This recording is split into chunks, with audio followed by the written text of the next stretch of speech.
fais la vidéo de lecture de fin de mois de juin. Il faut savoir qu'en juin, j'ai lu énormément. J'ai dû lire, il n'y a pas de j'ai lu 16, j'y arrivais. J'ai lu 16 livres durant le mois de juin. Et du coup, là, j'en ai 8 à parler, ce qui est déjà pas mal. Sachant que j'en ai 3 qui ne sont pas en présentiel parce que je les avais empruntés, j'ai déjà dû les rendre. Et je ne sais pas si vous avez vu le petit message que j'avais laissé sous ma dernière vidéo que j'ai postée hier. Mais la personne qui monte mes vidéos n'aura plus le temps. Quand c'est des longues vidéos, elle ne pourra plus les monter. Du coup, je vous promets rien, mais je vais quand même essayer moi de mon côté de trouver un moyen de pouvoir inclure les couvertures. Et de toute façon, comme d'habitude, je vous mettrai les liens des livres en barre de description pour que vous puissiez aller jeter un petit coup d'œil. Comme la dernière fois, on va faire ça de manière très simple. On va faire ça de manière à ce que je parle d'abord des livres que j'ai lus, que j'ai empruntés. Parce qu'il y a de nouveau pas mal de livres empruntés dans cette pile. Et après, je parlerai des livres à moi que j'ai lus, que j'ai achetés ou qu'on m'a offert ou peu importe. Deuxième petite chose, si vous voyez des petits cheveux se balader, c'est normal, ne faites pas attention, c'est juste que j'ai beaucoup trop chaud pour laisser mes cheveux détachés. Et on va commencer sans plus attendre par un des premiers livres que j'ai emprunté et que j'ai dû rendre. Il s'agit de Et la joie de vivre de Gisèle Pellicot, aux éditions Flammarion. Pour ceux qui ne le connaîtraient pas, c'est le fameux récit de cette femme qui a été mis au cœur du procès Mazan, qui était au cœur du procès Mazan parce qu'elle s'est fait droguer par son mari et offrir à d'autres hommes par le dit mari, qui clairement louait sa femme à d'autres hommes pour qu'ils puissent l'utiliser comme un objet pour qu'ils puissent assouvir leurs désirs avec elle. Et cette femme a su se relever, a su écrire ce témoignage du coup. C'est clairement un témoignage où elle parle du procès, où elle parle un peu de beaucoup de choses. Elle parle de comment elle s'est sentie lors du procès, comment elle-même n'a pas pu voir avant que son mari avait des sérieux problèmes sur ce point-là. Enfin, parce que c'est pas un jeune couple, hein, ils étaient mariés depuis plusieurs années. Et moi, c'est un roman que j'avais très envie de lire, mais je n'avais pas envie d'acheter. Du coup, la solution était de l'emprunter. Et en effet, j'ai pas été déçue de le lire parce que je trouvais que c'était un roman qui était vraiment dur à lire. Mais pour moi, qui avait quand même son importance parce que je le trouvais très. Je trouve ça très. Je trouve ça intéressant malheur des autres. Mais je trouve ça intéressant d'avoir son point de vue à elle, hein, avec ses mots à elle qu'elle a pu mettre dans le livre, parce qu'on en a tous entendu parler d'elle de manière médiatique. Mais ce livre-là, c'est vraiment elle qui l'a écrit, enfin avec l'aide d'une autre autrice, je crois. Enfin, c'est vraiment elle qui met des mots sur ce qu'elle a pu vivre. Et j'ai beaucoup aimé. Après, évidemment, ce n'est pas un roman, ce n'est pas une romancière de talent. Enfin, c'est pas du Victor Hugo, hein, le roman qu'elle écrit. Mais ça reste très beau, ça reste très bien écrit. Moi, plusieurs fois, j'ai dû serrer les dents en lisant parce que vraiment, ça m'énervait vraiment. Mais c'est pas possible qu'il y ait des gens qui fassent encore ça. Et en fait, si tu peux avoir des personnes vraiment, vraiment mauvaises dans le monde et on ne peut rien y faire, malheureusement. Et c'est tout pour ce livre-là. Là, je regarde juste pour le deuxième livre pour savoir l'édition. Je triche un peu. Deuxième roman que j'ai dû rendre, que j'avais emprunté, il s'agit du Le son des étoiles, qui est un tome 1. Je vais trouver. Parfait. Et écrit par Elisabeth Lim. Si vous ne connaissez pas cette autrice, c'est celle qui a écrit la saga Agent Blanc. Qui a écrit Les Cyclones écarlates, voilà, qui a écrit cette fameuse duologie, qui après a écrit La promesse du dragon, qui était un préquel de cette duologie.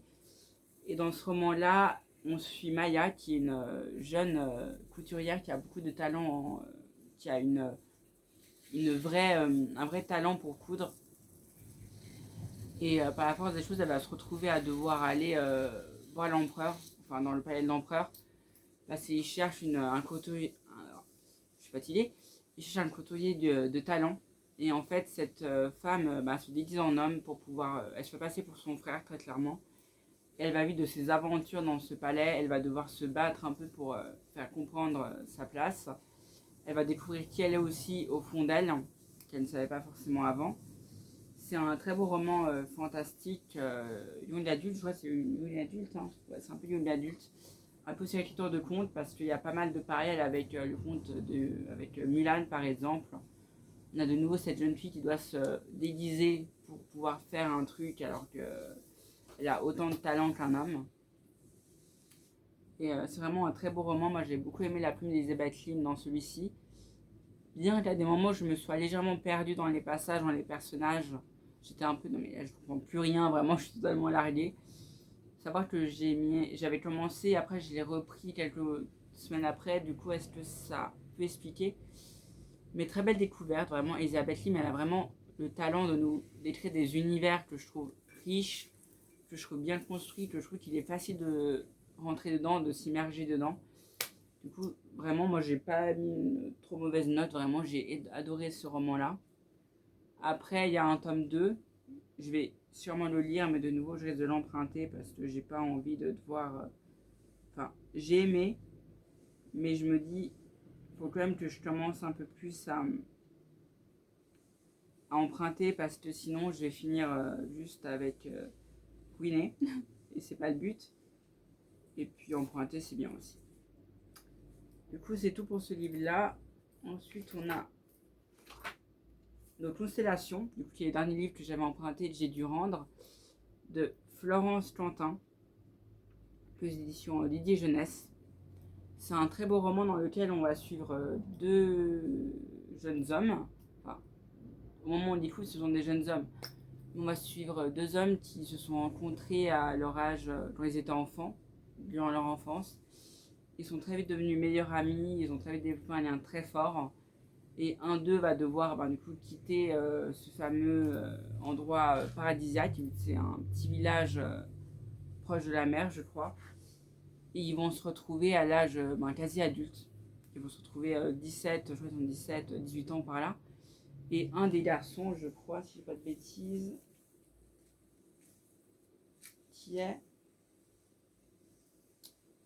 je vais la trouver, Maxime ou Aurélien, je sais plus, mais t'en as un d'eux qui sait ouvertement que l'affection qu'il porte à son ami n'est pas que amicale, qui a plus, que c'est aussi romantique. Ils vont se retrouver le temps d'un été, ils vont apprendre à se reconnaître, à se connaître de nouveau, à explorer leurs sentiments. C'est vraiment un très beau roman que j'ai beaucoup aimé lire, et un petit roman très doux à lire, j'ai trouvé, qui n'était pas trop prise de tête. Après, un truc qui m'a peut-être un peu perdu dans le roman, c'est que tu passes de point de vue en point de vue. Et des fois, tu as des points de vue de personnages où tu n'as pas d'introduction avant. Du coup, tu as juste un prénom, tu as juste un personnage, tu sais pas qui c'est, quel lien il a avec les autres personnages. Du coup, ça peut te perdre un peu en effet. Mais j'ai beaucoup aimé le lire, vraiment un roman pas du tout prise de tête, comme j'ai dit, vraiment, si vous voulez lire un roman assez doux, mais qui en même temps a quand même des thématiques, parce qu'on parle quand même de thématiques comme le deuil ou comme ce genre de trucs, c'est très intéressant à lire. C'est tout pour les livres que je n'ai pas en présentiel. Maintenant, je vais passer aux livres que j'ai. Du coup, je vais pouvoir vous les montrer.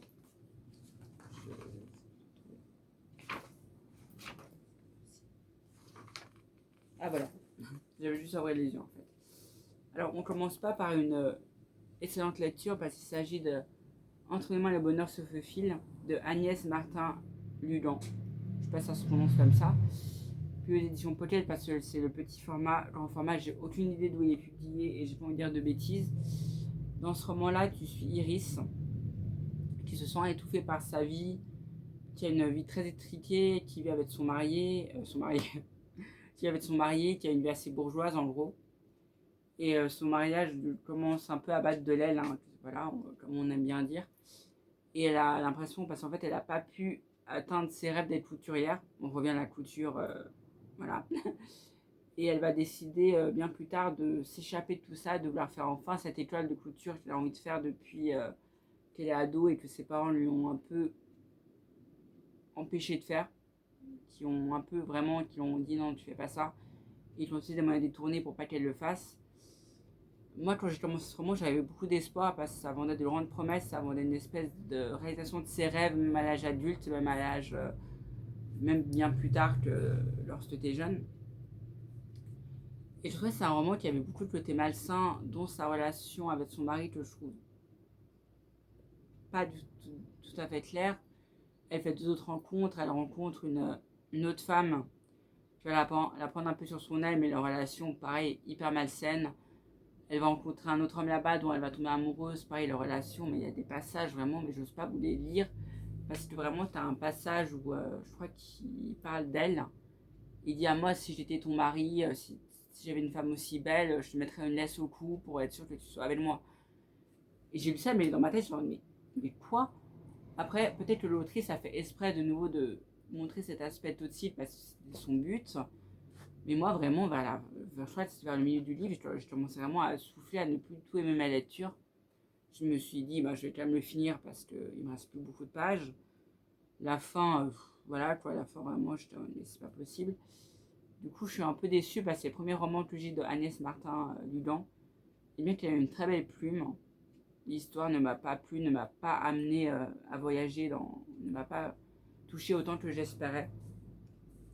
Après, peut-être que j'irai d'autres livres d'elle, mais que j'emprunterai peut-être, mais voilà. C'était peut-être pas juste le bon à lire d'elle que voilà. Je l'ai vu, je me suis dit, super, hein, qui parle un peu de rêve et tout, atteindre à l'âge adulte.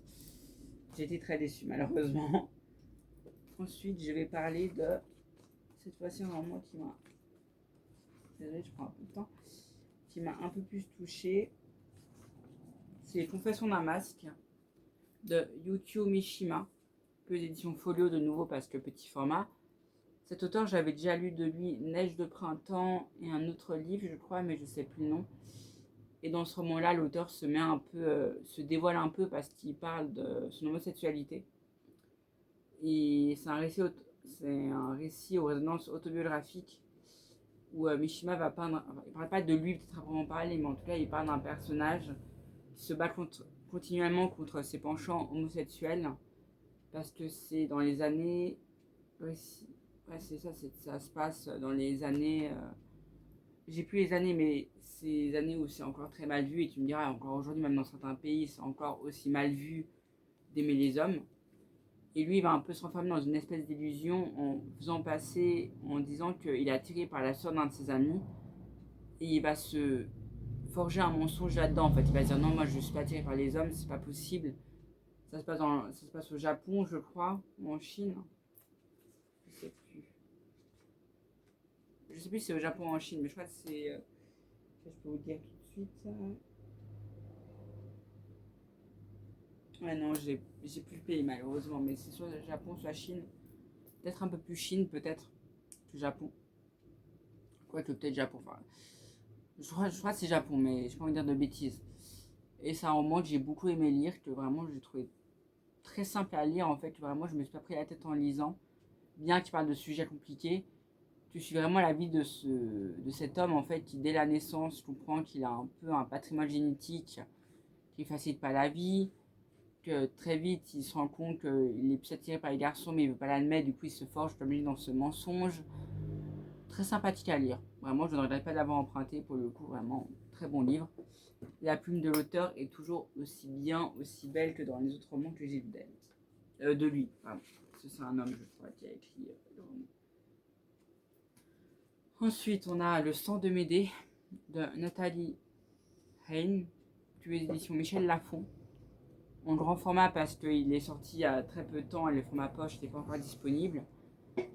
Cette autrice, j'ai lu ces 2 autres livres qui sont Dans les yeux de Méduse et Les Invaincus. Les Invaincus, j'avais emprunté, Dans les yeux de Méduse, j'avais acheté pour le coup. Et dans celui-ci, l'autrice retrace le mythe de Médée, qui, je ne sais pas si vous connaissez un peu l'histoire, mais qui à un moment va rencontrer Jason, je sais pas comment ça se prononce, quand il doit aller quand il doit aller chercher la mystérieuse toison d'or. Elle va tomber sous son charme, elle va tout donner pour lui, elle va même aller jusqu'à devenir jusqu'à faire un acte qu'il a fait passer de traître en fait, qui fait que son père la chasse plus ou moins de chez elle. Et très vite, évidemment, elle va se rendre compte qu'en fait, il n'y a pas de tellement d'égalité dans la relation qu'elle a avec lui. Très vite, elle se sent utilisée, elle se sent pas du tout à sa place en tant que femme, et même en tant que, en tant que femme, hein, pas en tant que femme mariée, hein, en tant que femme tout court. Et Nathalie Règne, j'aime beaucoup ses romans parce que je trouve qu'elle a vraiment une facilité à nous faire entrer dans le récit. à utiliser des termes, enfin des phrases simples pour nous montrer la mythologie sans partir non plus dans des trucs trop complexes. Mais, il y a un mais, pour moi j'ai trouvé que les différents points de vue pouvaient facilement t'emmêler. Après, j'ai beaucoup aimé le roman, hein. Je dis pas que j'ai pas aimé, mais il y a de nombreux points de vue. De nouveau, c'est très facilement. Tu perds très facilement. En fait, la mythologie, c'est les arbres généalogiques dans la mythologie, c'est super compliqué à suivre. T'as toujours la sœur de, le frère de, mais qui en fait est marié avec sa propre sœur parce que. Enfin, c'est super compliqué à suivre. Du coup, très content d'avoir lu cet énième roman de Nathalie Haynes, qui est le dernier qu'elle a sorti, je crois, pour le coup, parce qu'il n'y a pas d'autres dates qui sont annoncées. Si vous aimez la mythologie, je vous le recommande. Après, pour moi, pour l'instant, parmi tous les livres que j'ai lus d'elle, un de mes préférés, ça reste Dans les yeux de Méduse, où j'avais vraiment beaucoup accroché pour le coup. Lui, j'ai aussi accroché, mais à des moments, en effet, où je sortais un peu de l'histoire à cause des nombreux événements qui me perdaient, où je me retrouvais un peu à me dire, attends, mais quoi? Mais vraiment, très bonne lecture mythologique, que je vous recommande vivement. Ensuite, vous savez quoi, on va changer un peu et on va parler de Né sous une bonne étoile de Aurélie Vallogne, aux éditions Mazarine. Je ne connaissais pas cette édition, qui est disponible en poche dans l'édition Le Livre de Poche. Aurélie Vallogne, vous savez, ce n'est pas le premier roman que je lis d'elle, ce ne sera pas le dernier. Mais celui-ci, c'est un peu un plus ancien qu'elle a écrit par rapport aux deux autres dont je vous avais parlé, qui est L'Envol. Et en poche, j'avais parlé de Entre les lignes. Et je sais plus, il y a encore un autre, mais je ne pourrais pas vous dire comme ça. Dans ce roman, tu suis Gustave, qui est un élève qui est assez rêveur, qui n'a pas beaucoup de facilité en classe. Et très vite, il se retrouve à être un peu pris en grille par certains profs parce qu'il le voit un peu comme le mauvais élève, un peu comme le cancre, hein, un peu comme on dirait. Et lui, il a une sœur qui a toujours brillé par ses résultats. Du coup, il vient un peu dans l'ombre de cette sœur un peu trop parfaite. Et c'est une rencontre qui va lui faire comprendre en fait de sa valeur. Qu'il n'est pas le cancre qu'il pense être. Il a peut-être plus de difficultés que d'autres à apprendre certaines choses. Il faut peut-être une autre méthode d'apprentissage pour lui. Et c'est un roman que j'avais beaucoup aimé lire. Après, il ne dépassera pas les deux autres que j'ai lus d'Aurélie Vallogne. Mais ça reste un très bon livre sur des thématiques très bien abordées. Les personnages de Gustave, et à des moments où je me suis vraiment identifiée à lui. En plus, tu as ce côté où il est dans un quartier quand même qui est assez, comment je pourrais dire, mais qui fait assez ambiance ghetto en fait, qui est assez avec toutes les raquettes du coin, qui est qui est pas tout rassurant en fait. Et Gustave, et tu dois se faire cette place parmi ces jeunes, en sachant que dans ce quartier-là, aller en cours c'est pas très bien vu. Du coup, tu as tout cet aspect un peu aussi qui est montré. Du coup, ça m'a juste montré qu'encore une fois, que même les vieux livres d'Aurélie Vallogne, elle sait écrire des livres, elle sait nous maintenir dans l'histoire, elle sait nous faire ressentir des émotions contradictoires. Vraiment, très beau livre. Ensuite, on a. Je vais le trouver. Ben voilà, un peu du policier cette fois. L'été d'avant de Lisa Gardner. Pareil, pas pour livre que j'ai cette autrice-là. Petite édition Albin Michel. Dans ce roman, je crois que c'est une saga qui va être en plusieurs tomes. Tu suis le personnage de Frankie, qui est une ancienne alcoolique, enfin non, qui est alcoolique, pardon, qui a 40 ans, qui est alcoolique, mais qui se soigne et qui se donne pour mission de retrouver les adolescents quand la police baisse les bras ou quand c'est des personnes où les familles n'ont pas forcément les moyens d'engager des détectives privés, ben elle fait le taf du coup pour eux. Et elle va être interpellée par la disparition d'une adolescente haïtienne a disparu.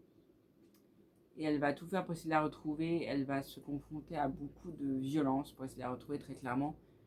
Et on comprend que le Frankie a ses propres démons, a ses propres blessures, notamment avec l'alcool. Et j'ai beaucoup aimé le lire. Ça se lit vraiment tout seul. Vraiment, j'ai pas tant soufflé que ça durant l'histoire parce que je la trouvais pas du tout qui partait dans tous les sens. Le personnage de Frankie est très attachant, bien que moralement gris, hein, parce que tu comprends qu'elle a quand même comme j'ai dit, ses propres démons, qu'elle fait quand même des erreurs, comme tout être humain sur Terre. Et très beau roman, très content d'avoir emprunté. Lisa Gardner, elle arrive à tenir un suspense assez bon, je le trouvais dans le roman, parce que à la fois j'avais certaines théories, bien que la fin, comme je dis, la fin ne m'a pas non plus fait en mode je m'y attendais absolument pas. Enfin, je m'y attendais pas, mais je veux dire, c'était pas une claque. Je me suis pas pris une claque à la fin du roman en mode ok, là je remets ma vie en question. Pas du tout. Mais ça, c'est un très bon roman policier thriller que je peux tout vous recommander si vous aimez cette autrice. Et si vous voulez lire un roman qui a un peu, qui parle aussi de thématiques un peu autres que ce milieu carcéral, policier, tout ça. Ensuite, on a un roman que j'avais envie de lire depuis très longtemps, du coup j'ai emprunté. C'est la fille qui ne voulait pas se taire de Abidaré, plus d'édition, je vais pas la marque-page, plus d'édition Harpin Colin au gré du monde. Dans ce roman, tu suis Aduni, qui, quand elle perd sa mère, son père décide de la vendre pour 30 000 naira. Voilà, du coup la monnaie du Nigeria, au cas où. Et en faisant ça, il brise la promesse qu'il avait fait à sa femme sur son lit de mort de permettre à sa fille de continuer à aller à l'école. Parce que c'est des pays où les filles n'ont pas forcément facilement accès à la scolarité et tout. Et elle va se retrouver mariée à un homme assez âgé qui a déjà 2 autres femmes. Et elle va du coup se confronter à la violence de la première épouse qui est très jalouse que du coup cette jeune fille de à peine 14 ans débarque dans le lit de son mari. Et elle va se lier d'amitié avec la deuxième femme qui va un peu la prendre sous son aile un peu comme une grande sœur en fait. Et c'est vraiment un très beau roman que j'ai beaucoup aimé lire. T'as des thématiques, de nouveau ça touche tout ce qui est du coup liberté de la femme, liberté de beaucoup de choses dans des pays où tu sais que c'est pas forcément simple d'avoir ces droits là. Mais tu suis Aduni qui elle refuse de se taire, comme c'est dit dans le titre, qui elle ne veut pas se taire, refuse de juste se cantonner au rôle qu'on lui donne, qui veut poursuivre son rêve de, de faire des études, de pouvoir continuer sa vie comme elle était avant d'être mariée avec un autre homme, avec un homme qu'elle n'a pas choisi. Et vraiment, très beau roman, vraiment, je trouve que j'ai beaucoup aimé le lire. Après, il y a quelques aspects au début qui m'ont un peu perturbé, notamment les mots n'étaient pas écrits comme nous, on pouvait les écrire en temps normal. Du coup, ça me semblait un peu bizarre. Par exemple, tu as un moment, elle dit maman a mouru. Je dis, mais maman a mouru, comment ça? Enfin, c'est pas quelque chose qui se dit couramment. Mais après, je pense que c'était un choix de l'autrice aussi, peut-être de mettre ça comme ça pour nous montrer que justement, ces personnes-là, souvent, elles n'ont pas accès à la même éducation que nous. Du coup, elles n'ont pas les mêmes connaissances en littérature ou même elles sont. Des fois, tu as des gens qui sont illettrés là-bas parce qu'ils n'ont jamais eu la chance d'apprendre à lire. Et du coup, ça m'a. Au fur et à mesure, je me suis fait. Et vraiment, si c'est choisi spécialement par l'auteur, je trouve ça très intelligent de le faire comme elle l'a fait. Parce qu'en effet, ça renforce ce côté. En effet, certains enfants, malheureusement, sont illettrés, ne savent pas lire, ne savent pas écrire. Et ils devront passer leur vie comme ça parce qu'ils n'ont pas les moyens d'accéder à un système scolaire. C'est vrai que nous, on a beaucoup de chance en Suisse d'avoir accès à l'école, d'avoir accès à toutes ces connaissances que dans d'autres pays, ils n'ont pas le droit d'avoir. Du coup, voilà, vraiment très bon livre. Et là, on va passer aux 2 livres que j'ai achetés pour le coup, qui sont Le Diable par toutes les langues, écrit par Jennifer Richard, édition Pocket, que j'ai même eu la chance de pouvoir faire dédicacer parce que j'ai rencontré l'autrice. Dans ce roman, on est à Paris en 1936. On suit Basil Zaharoff qui est au seuil de la mort, repense à tout ce qu'il a fait, tout ce qu'il a. Tout, enfin, parce que c'est un homme qui, bien qu'il n'a pas forcément été. Il a contribué à des morts en donnant de l'argent aux mauvaises personnes. Je vais essayer d'expliquer ça plutôt comme ça. Et ouais, c'est vraiment un très beau roman que j'ai trouvé très bien écrit, très bien mené par l'autrice. Quand j'ai commencé, j'avais du mal à lâcher, honnêtement, je voulais savoir.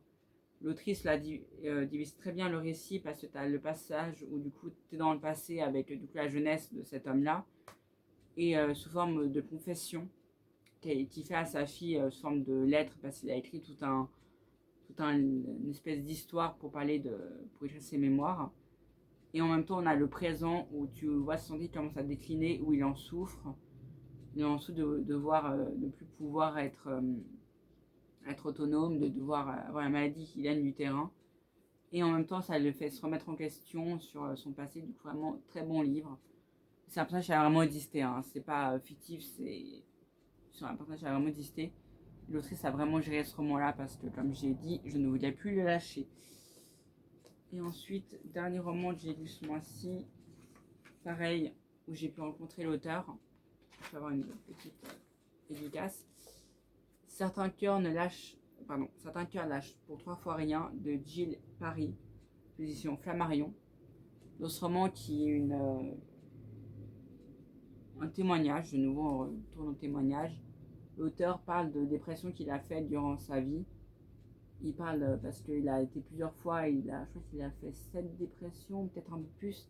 Il a fait énormément de dépressions et tout était différent et tout était pour des raisons qui à mon sens touchent son enfance. Et du coup dans ce roman il en parle un peu à cœur ouvert, il explique un peu les méandres un peu de son enfance, qu'il a eu un père pas forcément sympa avec lui, qu'il a eu des expériences qui sont très mal... Je t'entends, Amy. Des expériences qui ont été très dures à lui pour vivre. Il a eu ces dépressions-là, il en parle de manière, en fait, il diabolise pas les dépressions, vraiment, il en parle comme quelque chose qui lui arrive dans la vie, c'est comme ça, c'est triste, mais ça arrive à certaines personnes, plus que d'autres, des fois on est moins bien équipé contre les dépressions. Et pour avoir parlé un peu avec l'auteur, il m'avait expliqué que ce roman, bien que ça d'être un roman très dur, c'est un roman plutôt feel good, et je suis entièrement d'accord avec lui pour l'avoir lu. C'est pas un roman qui te plombe le moral, c'est un roman qui te donne envie limite de t'en sortir, de continuer à te battre, de pouvoir aller mieux en fait. Et vraiment très beau roman, j'ai beaucoup aimé le lire. Peut-être qu'il y avait juste... Non, il n'y avait aucun vraiment point négatif que j'ai soulevé à ma lecture. Tu es brillante, Amy. Il n'y avait aucun vraiment point négatif que j'ai relevé, j'ai vraiment beaucoup aimé le lire. Après, il y a des passages qui sont quand même assez costauds, hein, parce que il parle quand même de passages dans son enfance, de choses qui lui sont sûrement arrivées. Et puis moi, j'ai essayé de me mettre à sa place. J'étais en moi, s'il m'arrivait à son âge-là, mais qu'est-ce que je ferais, quoi? Comment je réagirais? Vraiment, très beau roman que je peux tout vous recommander. C'est tout pour ce bilan lecture. J'ai beaucoup parlé. En même temps, j'avais beaucoup de livres à parler dans cette vidéo. Globalement, du coup, un bon mois, bien que certains livres, bien que le livre de Entre les mains et le bonheur se faufile ne m'a pas transcendé plus que je l'espérais. Mais sinon, j'espère que vous allez tous bien. Vous avez passé un très bon mois de juin, malgré la canicule. Et courage à vous, parce qu'on a une prochaine live qui va bientôt arriver. Mais je vous souhaite à tous, du coup, même si je sais que je la poste en juillet, du coup, je vous souhaite à tous, je vous souhaite un très bon début mois de juillet. Voilà, je vais y arriver. Et bon courage avec la chaleur, bon courage avec le reste. Et puis j'espère que tout va bien se passer pour vous. Que vos vacances d'été vont être agréables. Et